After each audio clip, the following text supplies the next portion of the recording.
And welcome back to your channel easy notes. So इस video में हम cover up करेंगे business policy and strategic management के सारे important topics. Unit wise division में मैं कुछ मैंडेटरी टॉपिक्स बोलूंगी इंपॉर्टेंट में, और कुछ नॉर्मल्स आपको चॉइस भी दूंगी कि अगर आपको वो चीज़ करनी है, सिलेबस ब्रश्ड अप है, तो आप वो टॉपिक्स भी कवर अप कर सकते हो। सो बिजनेस पॉलिसी स्ट्रैटेजिक मैनेजमेंट में बिजनेस पॉलिसीज तो बहुत कम है, सब कुछ स्ट्रैटेजिक मैनेजमेंट पर ही डिपेंड करता है, सारे टॉपिक्स वही हैं। जब हम यूनिट 1 की बात करते हैं ना, तो यूनिट 1 में हमारे पास दो डिस्क्रिप्शंस है। ओवरव्यूज इन द सेंस कि फर्स्ट ऑफ ऑल जो हमारे पास, जब मैं ओवरव्यू या थ्योरी वर्ड बोलती हूँ तो मेरा मतलब होता है कि उस टॉपिक का nature, feature, scope, objective, purpose, advantage, disadvantage, types, ये चीज़ें कवर अप करना। ठीक है, जो 7 to 8 कॉमन हेडिंग्स होती हैं वो। अगेन मेरा बस एक ही फंडा रहता है, आप जिस भी टॉपिक को कवर अप करो उसकी हेडिंग्स ज़्यादा से ज़्यादा कवर अप करो, ताकि आपकी प्रेजेंटेशन अच्छी हो। आप कई सारी हेडिंग्स और सब हेडिंग्स लिखते हो तो आपकी प्रेजेंटेशन अच्छी होने की वजह से बिना कंटेंट पढ़े भी आपको अच्छे मार्क्स दिए जाते हैं। ये सच है, ठीक है, कंटेंट इतना नहीं पढ़ना चाहता है, राइट। सो मेक श्योर कि आपके पास हेडिंग्स बहुत ज़्यादा, अंदर का कंटेंट तो कोई भी बना लेता है, बच्चे तो यही कहते हैं, ठीक है। सो प्लीज़ मेक श्योर कि आपके पास हेडिंग्स बहुत ज़्यादा हो, ठीक है। यूनिट 1 में आपके पास दो टॉपिक्स होंगे। पहला होगा स्ट्रैटेजी, उसकी थ्योरी, नेचर, फीचर्स को। दूसरा होगा स्ट्रैटेजिक प्लानिंग या फिर मैनेजमेंट, उसकी थ्योरी, नेचर, फीचर्स को, ठीक है। सो आई विल से कि आप पढ़ दोनों लो, बट ज़्यादा फोकस आप स्ट्रैटेजिक मैनेजमेंट पे करना, उससे क्वेश्चन बनेगा ज़रूर यूनिट 1 में, ठीक है। फिर यूनिट 1 में हमारे पास टॉपिक है बिजनेस पॉलिसी या फिर बिजनेस इन्वायरमेंट। तो मैं कहूँगी बिजनेस इन्वायरमेंट थोड़ा सा कम फोकस में रहेगा तो चलेगा, बट बिजनेस पॉलिसी मत स्किप करना, उसकी क्वेश्चन बन सकता है, ठीक है। फिर उसके बाद हमारे पास है इन्वायरमेंटल एनालिसिस या फिर स्कैनिंग भी हम उसे बोल सकते हैं, ठीक है। तो हमारे पास अगर आप उसकी थ्योरी कम भी कवर अप कर रहे हो तो उसकी टेक्निक्स मत स्किप करना। 3 टेक्निक बताइए, ईटीओपी बताइए, क्वेस्ट बताइए, पेस्ट बताइए। तीनों टेक्निक्स प्लीज कवर अप कर लेना। फर्स्ट एक ईटीओपी बताई है तो environmental threats and opportunity profile, ठीक है। तो इसके बारे में एक्सप्लेन करना होगा कि ये क्या है, कैसे एनालाइज करते हैं, ठीक है, बिजनेस इन्वायरमेंट को। हम ऑलरेडी बिजनेस इन्वायरमेंट एक सब्जेक्ट है जो कि कवर अप कर चुके हैं, आई गेस सेकेंड सेमेस्टर या थर्ड सेमेस्टर में, ठीक है। सो बस उसका थोड़ा थोड़ा थ्योरी है, उस पूरे सब्जेक्ट का थोड़ा थोड़ा थ्योरी इन हेडिंग्स में है।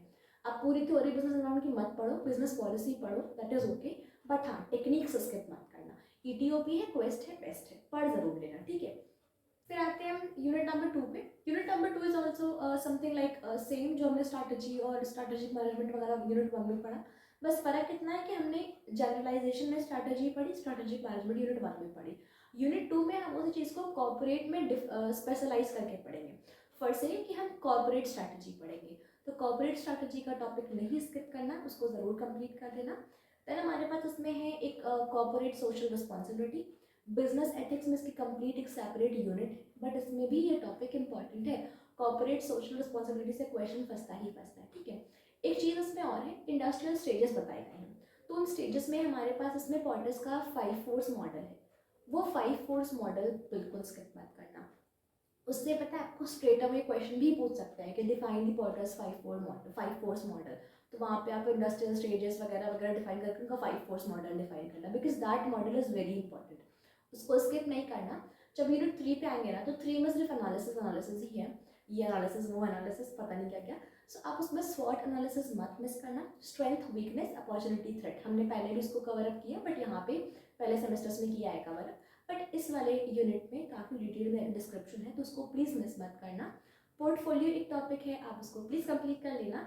एंड उसके बाद हमारे पास है यहाँ पे competitive analysis, competitive advantage and strategic planning in entrepreneurial business, ठीक है। सो आप इन तीनों में से कोई दो टॉपिक जरूर कवर अप कर लेना, ठीक है। यहाँ पे साइड में लिखती हुई जा रही हूँ मैं ताकि कुछ स्किप ना हो। स्टिल अगर कुछ स्किप हो रहा है या समझ नहीं आ रहा है तो ब्लॉग का डिस्क्रिप्शन में लिंक है, आप प्लीज़ वहाँ पे जाओ, आपको सब कुछ वहाँ पे मेंशन है कि कौन से टॉपिक्स कौन से यूनिट से क्या कितने इंपॉर्टेंट है और कौन से नॉर्मलाइजेशन रखे हैं मैंने, ठीक है। देन हम बात करते हैं यूनिट नंबर 4 की। सो यूनिट नंबर 4 में जितना कि मैं यहाँ पे देख पा रही हूँ, भूल गई क्या मैं, हाँ याद आ गया। यूनिट नंबर 4 पे इम्प्लीमेंटेशन है। हमने सब कुछ पढ़ लिया, क्या होती है स्ट्रैटेजी, कैसे प्लानिंग होती है, कैसे मैनेजमेंट होती है, अब इम्प्लीमेंट कैसे करेंगे।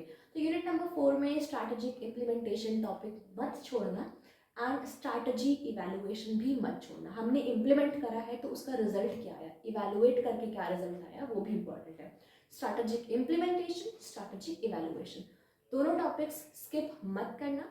इसमें टॉपिक्स और भी हैं, ऑर्गेनाइजेशनल स्ट्रक्चर है, चेंज है, सो अगर याद हो कि सेमेस्टर 4 में हमने प्रॉपर सब्जेक्ट पढ़ा था ऑर्गेनाइजेशनल बिहेवियर, उसमें सारे टॉपिक्स कवर अप थे, डिटेल्ड में थे।